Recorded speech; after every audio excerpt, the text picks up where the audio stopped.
to other men about it. This is why support is so important from their woman. And if they don't get that emotional support and they don't get that emotional intimacy, they are always trying to fill that empty hole. And usually they think that they just want other women because they just want novel sex, but really they want the novel feeling of being seen and heard by somebody else for you. If that is being compromised, she's not your soulmate anymore. And where people get it wrong is they attach the word soulmate to an individual regardless of that individual's behavior and then make it work because they're loyal to the cause. This is my soulmate. But the soulmate should be somebody who genuinely loves and respects and is loyal to you.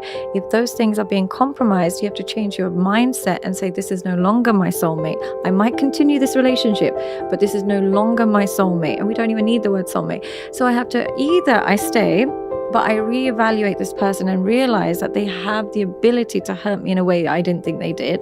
Or I walk away now and remain somewhat less hurt than I might be in the future, because usually when we forgive unforgivable, I'm not saying everybody's bad, like I require a lot of forgiveness because I will be rude and I'll be disrespectful, particularly when I'm on my period, and so I'm not saying you be perfect, but there are some deal breakers, and if I do the deal breakers and my husband still stays with me, unfortunately he is attaching to his imagination of who I truly am, not who I really am. He needs to reframe who Sadia Khan is and ask himself, do I love this new person that she's shown me to be? And is this new person my soulmate? If the answer is yes, I still am a soulmate with somebody who might have done X, Y, and Z. Perfect. But if the new soulmate is not somebody you truly can trust and be with forever, you have to have a willingness to walk away. A man does quite early on in your relationship that makes you question his masculinity, and it just gives you the ick, and you don't realize that that's what it is. So it might be something really early on that I know girls that will say something like, oh, he wore something that was just way too tight and it just signaled not masculine or something like that. When you've had enough love for a person, you've developed enough connection, it goes away. He becomes ick-proof. Then it just becomes a bit annoying and a bit more red flags. Then you become, so ick is more attraction-based, and it's more that. As it gets to red flags is when you're actually considering being with them. You're actually in a relationship, you're in the dating stage and so on and so forth. You're actually considering this can go serious.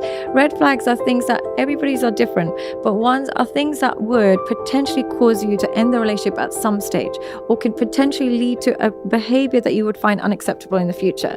So it might be a red flag if I have a partner who's always cheated on every woman he's been with. It's a bit of a red flag because that could potentially lead to a problem. Or it might be a red flag that this person is really close to their ex. A bit of a red flag. Deal breakers when they actually act on those behaviors, and then it's the final straw.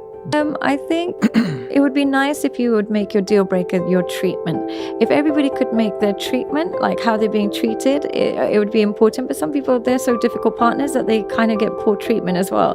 So I do think it's individualized. And the reason I say it's more individualized is there's so many men that will come to me and they've cheated on their wife so many times that when she cheats on him, he doesn't know if it's a deal breaker anymore because he's done it so many times himself. So he almost is like, should I forgive this? Normally, objectively, you would say cheating is a deal breaker, but when you've done it so many times, you lose direction on whether or not you can forgive him.